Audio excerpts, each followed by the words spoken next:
Dark psychological thrillers plunge viewers into a labyrinth of mind games where the line between reality and delusion blurs, and every glance carries hidden menace. Every element, plot, pacing, character, works as a puzzle meant to be solved by sorting truth from fabrication. The tension builds not just from what happens, but from what might happen, teasing the audience with futures that never unfold. Narrative devices such as unreliable narrators, fragmented timelines, and subtextual dialogue seed doubt, compelling viewers to question every motive and to stitch pieces together like a forensic investigator. The suspense is heightened not through overt scares, but through the unavoidable voyeuristic gaze at fractured psyches, leaving the audience to confront the unsettling certainty that something is wrong. Visual storytelling in this subgenre favors muted palettes, low-key lighting, and tight framing, creating a claustrophobic atmosphere that mirrors the protagonist's inner confinement.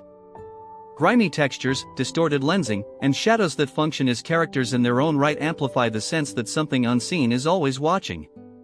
Sound design, sparse, echoing pulses or sudden crescendos, acts like a pulse, thumping in sync with the narrative's psychological spikes. Such films captivate because they hold a mirror up to the viewer's own fears, bridging the gap between fiction and personal anxiety.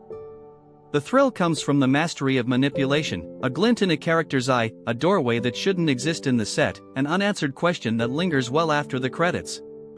The emotional arousal is less about jump scares and more about an intoxicating sense of foreboding that keeps the mind racing for clues. Contemporary symbolic powerhouses like Christopher Nolan, who turns seasonally light into tight spirals of sanity, and Sam Mendes, who harnesses Sicilian textures to showcase fractured loneliness, continue to refine the genre. Even emerging filmmakers are sharpening the edge, weaving ambiguous morality into narratives that feel like nighttime diagnostics. The next wave promises stories where the true horror isn't in external monsters, but in the otherwise unseen wars our minds wage.